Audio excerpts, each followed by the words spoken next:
Hello friends, आपका स्वागत है मेरे इस प्यारे से YouTube channel EDU physics Hindi में।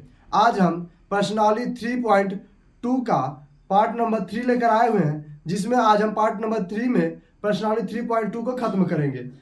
कुछ क्वेश्चन रह गए थे जिसे आज हम खत्म करने वाले हैं। तो क्वेश्चन नंबर 3 का फोर्थ क्वेश्चन था, एक नगर में टैक्सी के भाड़े में एक नियत भाड़ा और एक अतिरिक्त चली गई दूरी पर पहले क्वेश्चन का स्क्रीनशॉट ले लीजिए। पर भाड़ा सम्मिलित किया गया है। 10 किमी दूरी के लिए भाड़ा 105 रुपए तथा 15 किमी दूरी के लिए भाड़ा 155 रुपए है। नियत भाड़ा तथा प्रति किमी भाड़ा क्या है? एक व्यक्ति को 25 किमी यात्रा करने के लिए कितना भाड़ा देना होगा? यह हमारा एक प्रश्न है। यह प्रश्न बहुत ही इंपॉर्टेंट है। बोर्ड के एग्जाम में कई बार यह प्रश्न पूछा गया है। डिक्टो मतलब यही प्रश्न कई बार बोर्ड एग्जाम में आए हुए हैं, इसलिए आज हम इस क्वेश्चन को बहुत ही आसान तरीके से समझेंगे। पहले समझ लेते हैं जो क्वेश्चन है, सेंटेंस जो इसका यह क्या कह रहा है हमसे। तो देखिए कह रहा है कि एक ऑटो ड्राइवर है। वो बोलता है कि भैया आप हमारे ऑटो में बैठेंगे। आप जैसे मान लीजिए किसी शॉप पर कोई चीज फोन रिपेयर कराने जाते हैं, तो बोलता है भैया आपका फोन अगर हम ओपन कर दिए तो हमारा चार्ज जो है 100 रुपए होगा। कितना रुपए होगा? 100 रुपए। अगर हम आपका फोन खोल दिए, केवल ओपन करने का 100 रुपए है। अब इसके बाद जितना आप सामान लगवाएंगे उसका आपको अलग से दाम देना पड़ेगा। ठीक है।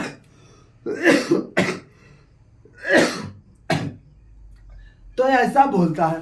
तो आप क्या किए? मैं बोले कि ठीक है भैया। तो जब आप उसे दिए तो 100 रुपए तक चार्ज लगा लिया अपना जो ओपन का चार्ज। अब हम मान लीजिए आप 50 रुपए का सामान लगवाए। कितने रुपए की? 50 रुपए की। इसमें 50 रुपए ऐड करके आप 150 रुपए उसे देंगे। समझ में आया? चलिए टैक्सी है, टैक्सी पर समझ लेते हैं। तो एक ऑटो ड्राइवर आपसे बोलता है कि भैया आप हमारे ऑटो पर बैठेंगे। क्या करेंगे? आप हमारे ऑटो पर बैठेंगे तो आप हमको 10 रुपए दे देंगे। यानी केवल ऑटो पर बैठने का 10 रुपए है, जो है नियत भाड़ा। नियत फिक्स है कि आप हमारे ऑटो पर बैठे तो 10 रुपए देना ही देना होगा। और इसके बाद कहता है कि आप जय किलोमीटर दूर जाएंगे, यानी 2 किलोमीटर, 3 किलोमीटर, 4 किलोमीटर, आप जय किलोमीटर जाएंगे, हर किलोमीटर का 5 रुपए पर किमी के हिसाब से देंगे। 5 रुपए पर किमी के हिसाब से देंगे। यानी 10 रुपए तो बैठने का दिए, इसके बाद जितना चलेंगे हर का 5 रुपए देंगे। यानी अगर आप 10 किलोमीटर चलते हैं, कितना चलते हैं? 10 किलोमीटर, तो 10 रुपए तो बैठे तो दे दिए, लेकिन चले 10 किलोमीटर है तो 1 किलोमीटर का 5 रुपए, तो 10 किलोमीटर कितना हो जाएगा? 50 रुपए। कितना हो जाएगा? 50 रुपए। इसको जोड़ेंगे यानी 60 रुपए हमको देना पड़ेगा। आई बात समझ में? चलिए अब इसे हम करते हैं सॉल्व। तो देखिएगा, हमने आपको बताया था कि प्रश्न में जो पूछे उसे मान लेना है। तो यहाँ पर नियत भाड़ा और अतिरिक्त भाड़े के बारे में बात किया गया है। तो हम लिखेंगे, हाल में क्या लिखेंगे? माना टैक्सी का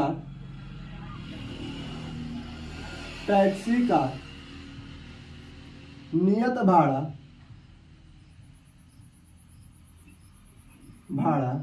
रुपए x है तथा प्रति किमी का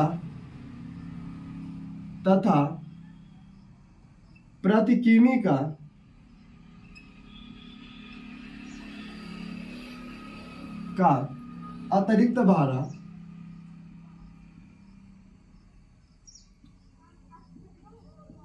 रुपए y है। ठीक है, इसे तो हमें मानना तो मान लिए। चलिए अब करते हैं सॉल्व। तो x रुपए है, तो देखिए प्रथम शर्तानुसार क्या करेंगे? प्रथम शर्तानुसार। तो पहले शर्त में कह रहा है कि जो टैक्सी ड्राइवर था वो किसी बंदे को 10 किमी दूर ले जाता है। कितने किमी? 10 किमी ले जा रहा है। और कितना रुपए दे रहा है? 105 रुपए।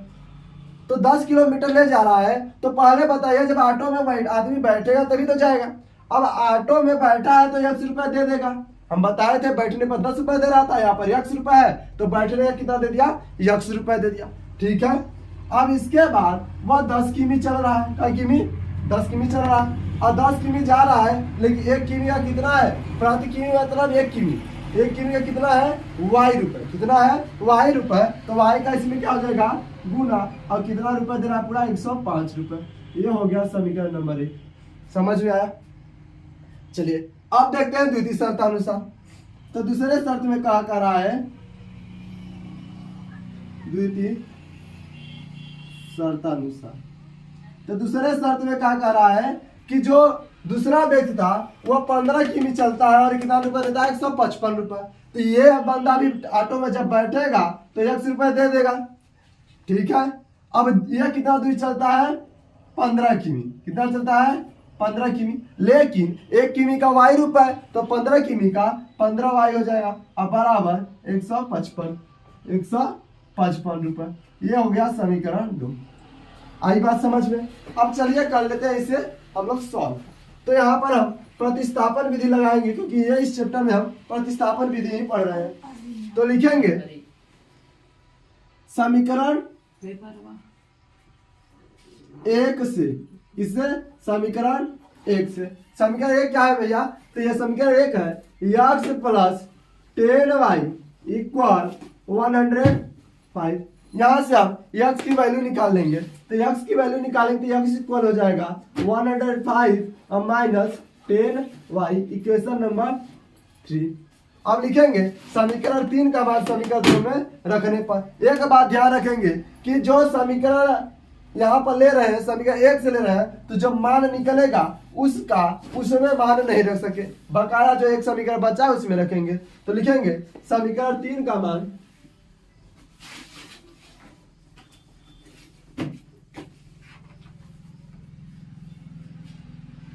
समीकरण 2 में रखने पर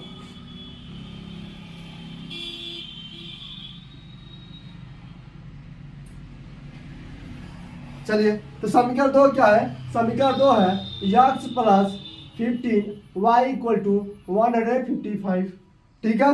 अब देखिए x का मान 105 माइनस 10y है, तो x के जगह पर 105 माइनस 10y अब प्लस 15y अब बराबर 155 हो जाएगा।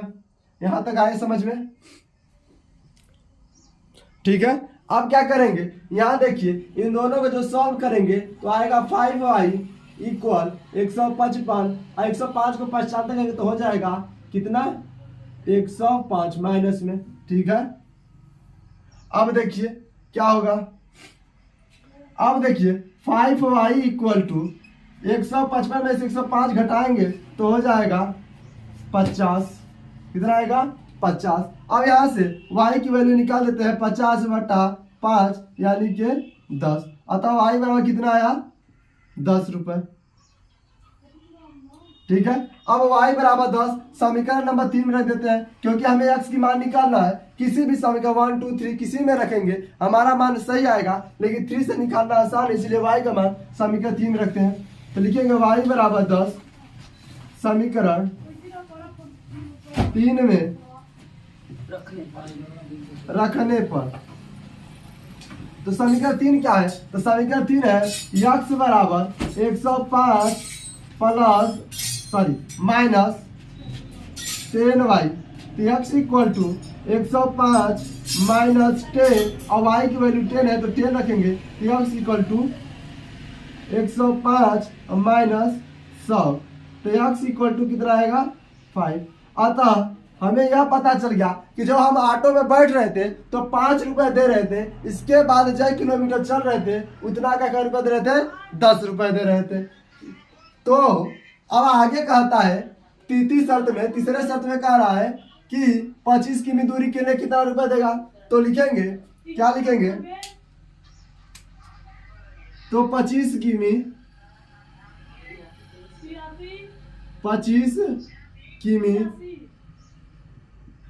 यात्रा करने के लिए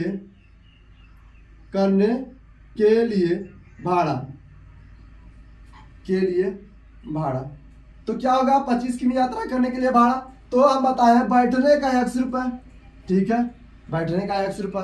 लेकिन जो किलोमीटर चलेंगे यानी 25 किलोमीटर हमको चलना है, तो 25 किलोमीटर का y रुपये से 25y हो जाएगा। अब यहाँ पर x की मान कितना है 5 और प्लस 25 का हो गया 25 और गुणित वाई का मान कितना है 10, हल करेंगे तो हो जाएगा 25 प्लस 250 यानी कि कितना हो गया 255 रुपये, 255 रुपये लिखेंगे। अतः नियत भाड़ा ₹5 तथा अतिरिक्त भाड़ा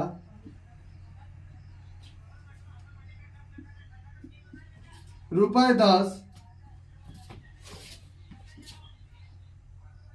तथा यहाँ पर तथा नहीं लगाएंगे, कामा लगा देंगे,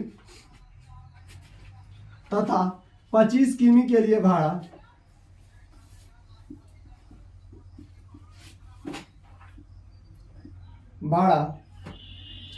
कितना होगा, तो 25 किमी के लिए भाड़ा 200 रुपये, 255 होगा। ठीक है,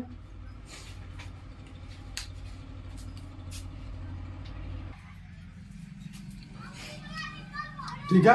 अब हम क्वेश्चन नंबर 5 को करते हैं। क्वेश्चन नंबर 5 क्या है, यदि किसी भिन्न के अंश और हर दोनों में 2 जोड़ दिया जाए तो वह भी 9/11 हो जाती है, और यदि अंश और हर दोनों में 3 जोड़ दिया जाए तो 5/6 हो जाती है, वह भी नहीं याद कीजिए। तो पहले हम जान लेते हैं कि भिन्न होती क्या है, फ्रैक्शन होता क्या है। तो भिन्न जो होता है कुछ इस प्रकार का होता है, x/y क्या होता है, यानी 2/5 4/6, ये सब जो है यह एक प्रकार का भिन्न है। यानी भिन्न में जो ऊपर होता है इसको क्या कहते हैं, अंश कहते हैं, इंग्लिश में नॉमिनेटर कहते हैं, और नीचे जो होता है इसको हर कहते हैं, इंग्लिश में डिनोमिनेटर कहते हैं। यानी कि नॉमिनेटर और डिनोमिनेटर में ऐसा क्या जोड़ दिया जाए कि नॉमिनेटर और डिनोमिनेटर में 2 जोड़ दिया जाए तो 9/11 हो जाता है, और नॉमिनेटर और डिनोमिनेटर में 3 जोड़ दिया जाए तो 5/6 हो जाता है। तो नॉमिनेटर और डिनोमिनेटर का मान बताना है। चलिए इसे हम कर लेते हैं। तो अंश और हर का मान निकाल करना है, इसलिए हम अंश और हर को क्या करेंगे, मान लेंगे। तो अंश और हर को हमको मानना है तो मान लेंगे कि माना, क्या मानेंगे, माना अंश x तथा हर y, अंश x तथा हर y है, तो भिन्न क्या हो जाएगी, भिन्न हो जाएगी x/y, भिन्न क्या होगी, x/y होगी कि नहीं।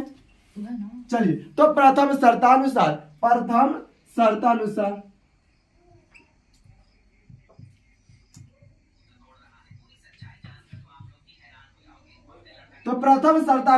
यानी पहले शर्त में क्या कह रहा है, कह रहा कि यदि अंश और हर दोनों में 2 जोड़ दिया तो x/y, ये तो हमारा भिन्न था, तो यदि किसी भिन्न के यानी भिन्न x/y के अंश और हर, तो अंश ये हो गया, इसमें 2 जोड़ दिए, और हर y था इसमें भी 2 जोड़ दिए, जोड़ दिया जाए तो 9/11 हो जाता है, 9/11 में बदल जाता है। यहाँ तक समझ में आया सबको। चल अब क्या करते हैं, हम तिरकी गुणा करा देते हैं, तो हो जाएगा 11x + y बराबर 9y + 18।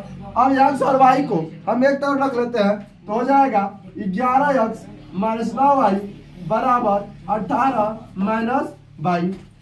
तो 11x - 9y अब बराबर -4, समीकरण नंबर 1। ठीक है, यहाँ तक समझ में आया। अब द्वितीय शर्त को देखते हैं, यानी द्वितीय शर्तानुसार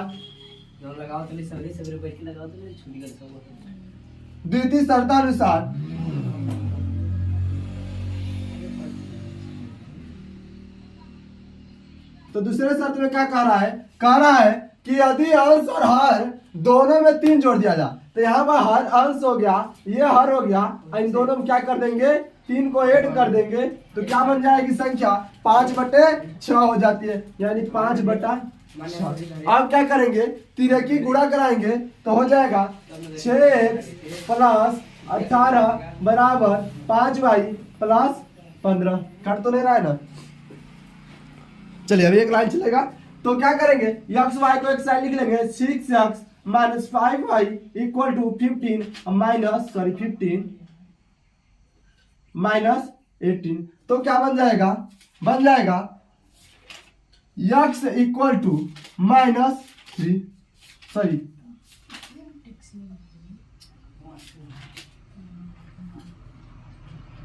6x minus 5y equal to -3, समीकरण नंबर 2। ठीक है, अब क्या करेंगे, समीकरण नंबर 1 से लिखेंगे, समीकरण 1 से प्रतिस्थापन अब लगा देंगे, तो समीकरण 1 से, तो समीकरण 1 क्या है दोस्तों, समीकरण 1 है 11x माइनस 9y बराबर -4। यहां से हम x की वैल्यू निकालेंगे, तो 11x बराबर -4 और प्लस 9y, तो x बराबर हो जाएगा -4 प्लस 9y और बटा में 11। ये हो गया समीकरण नंबर 3। ठीक है, अब समीकरण 3 का मान हम क्या करते हैं, समीकरण 2 में पुट कर देते हैं, तो लिखेंगे समीकरण 3 का मान समीकरण 2 में रखने पर, तो समीकरण 2 क्या है, समीकरण 2 है 6x माइनस 5y बराबर -3। x की वैल्यू कितनी है, x की वैल्यू जो है x के स्थान में रख देंगे, तो हो जाएगा -4 plus 9y by 11 minus 5y equal -3। यहाँ तो समझ आया होगा। तो क्या करेंगे, अंदर मल्टीप्लाई करा देंगे, तो -24 प्लस 54y और बाई 11 माइनस 5y इक्वल -3। ठीक है, अब देखिए, तो क्या करेंगे, इसे जब सॉल्व करेंगे तो होगा -24 plus 54y by 11 minus 5y है, इसके बाई 1 ले लेंगे और -3/1 एलसीएम लेंगे तो 11 आएगा, तो होगा -24 प्लस 54y और माइनस 11 का 5 से मल्टीप्लाई करेंगे तो 55y इक्वल -3/1, क्रॉस मल्टीप्लाई करा लेंगे तो -24 और 55y में से 54y घट जाएगा, तो -y और बराबर -33, तो -y बराबर -33 प्लस 24, तो कितना आ जाएगा, -y बराबर -24 36 36 9, माइनस कट जाएगा, y बराबर 9। अब y का मान समीकरण 3 में रखने पर, y बराबर 9 समीकरण 3 में रखने पर तो समीकरण 3 क्या है, x equal -4 plus 9y by 11, तो x इक्वल -4 प्लस 9, y की वैल्यू कितनी है 9 बाई 11, तो x equal -81 sorry plus 4 plus 81 by 11, तो कितना आ जाएगा 77 बाई 11 इट मीन्स 7। अतः वह भिन्न क्या हो जाएगी, वह भिन्न हो जाएगी x/y यानी कि 7/9। ठीक है, चलिए चलते हैं हम नेक्स्ट क्वेश्चन की ओर।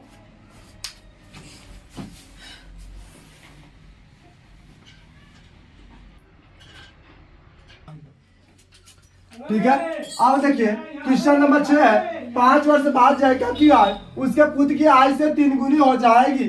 5 वर्ष पूर्व जैकब की आय उसके पुत्र की आय की 7 गुनी थी, उनकी वर्तमान आय ज्ञात कीजिए। तो इस सवाल में भी वर्तमान आय पूछा है और हम आपको बता चुके हैं कि जो पूछे उसी को क्या करते हैं हम लोग मान लेते हैं। तो यहाँ पर उनकी वर्तमान आय पूछा है, यानी मान लेते हैं कि हम लोग क्या करेंगे कि माना जैकब की वर्तमान आय, जैकब की वर्तमान आय x वर्ष तथा पुत्र की वर्तमान आय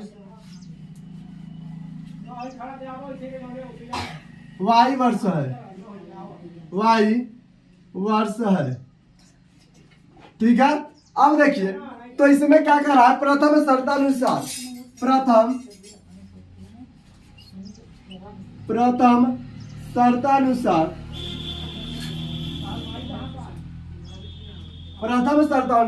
पहले शर्त में कहा है 5 वर्ष बाद, यानी कि अगर हम इस वर्ष 10 साल के हैं मान लीजिए, तो 5 साल बाद कितने हो जाएंगे 15, यानी इसमें क्या करेंगे, बाद की जब बात किया जाए तो इसमें क्या करेंगे हम लोग जोड़ेंगे। तो इस समय जो है जैकब 1 साल का है, तो 5 साल बाद कितना होगा, इसमें 5 जोड़ देंगे, x + 5। तो प्रथम शर्तानुसार क्या कर रहा है, 5 वर्ष बाद जैकब की आयु, तो 5 वर्ष बाद जैकब की आयु कितनी हो जाएगी, 5 वर्ष बाद,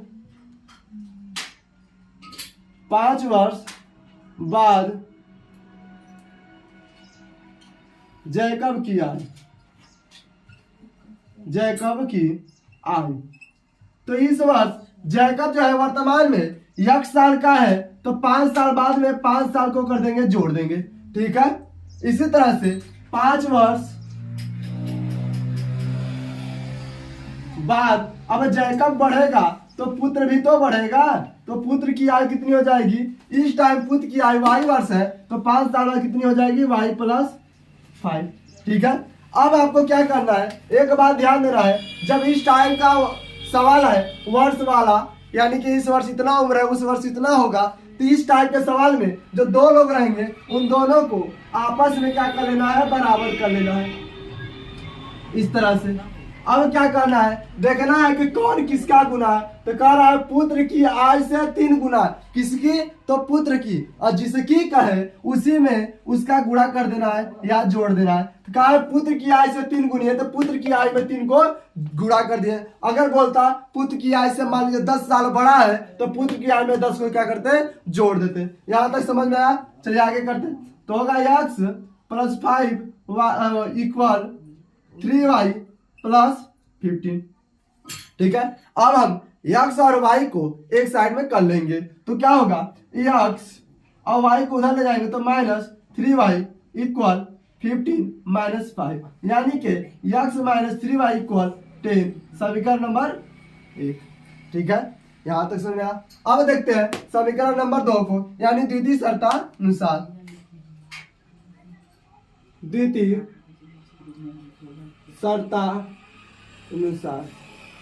अब देखिए दूसरे शर्त में क्या कह रहा है कि 5 वर्ष पूर्व जैकब या, ये पूर्व मतलब पहले, तो आज हम 10 साल के, तो 5 साल पहले कितना रहेंगे होंगे, तो 5 साल घटाएंगे, यानी 5 साल के बचेंगे। तो इसी तरह से 5 वर्ष पूर्व जैकब की आयु,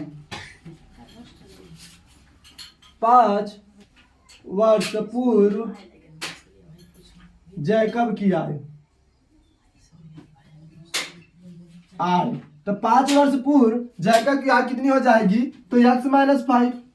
उसी तरह से 5 वर्ष पूर्व पुत्र की आयु कितनी हो जाएगी, y - 5। अब बताएं इन दोनों को क्या कर लेना, आपको बराबर कर लेना है, यानी x - 5 बराबर y - 5। अब ध्यान देंगे, कह रहा है 5 वर्ष पूर्व उसके पुत्र की आयु की 7 गुनी थी, किसकी आयु की, पुत्र की, तो जिसकी का है उसी में क्या कर देंगे, हम लगा देंगे, तो 7 गुनी, तो 7 से गुणा कर देंगे। आगे क्या बनेगा ध्यान दीजिएगा, तो होगा, नीचे कट तो नहीं रहा है ना, चलिए एक लाइन और नीचे कर लेते हैं। तो क्या होगा, x - 5 = 7y - 35, तो हो जाएगा x - 7y = -35 अब +5, यानी कि क्या हो जाएगा, x - 7y = -30। Equation number 2। ठीक है।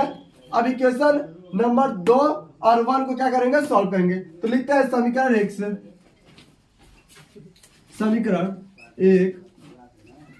तो समीकरण 1 क्या है दोस्तों, समीकरण 1 है x - 3y = 10। ठीक है। तो यहां से हम x की वैल्यू निकालेंगे, x = 10 + 3y, समीकरण नंबर, इसे 3 बना लेते हैं। अब करेंगे क्या, समीकरण 3 का मान समीकरण 2 में रखने पर तो समीकरण 2 क्या है, x minus 7y equal to minus 30। तो x का मान x की जगह पर रख देंगे तो 10 प्लस 3y माइनस 7y बराबर 30। तो यहाँ से जब इसको सॉल्व करेंगे तो माइनस 4y इक्वल 30 और 10 को इधर लाएंगे तो माइनस 10। तो माइनस 4y इक्वल टू कितना आ जाएगा 20। ठीक है, तो y बराबर कितना आ जाएगा, y बराबर आ जाएगा 1 मिनट, यहाँ पे माइनस था, माइनस छूट गया है। तो y बराबर कितना हो जाएगा,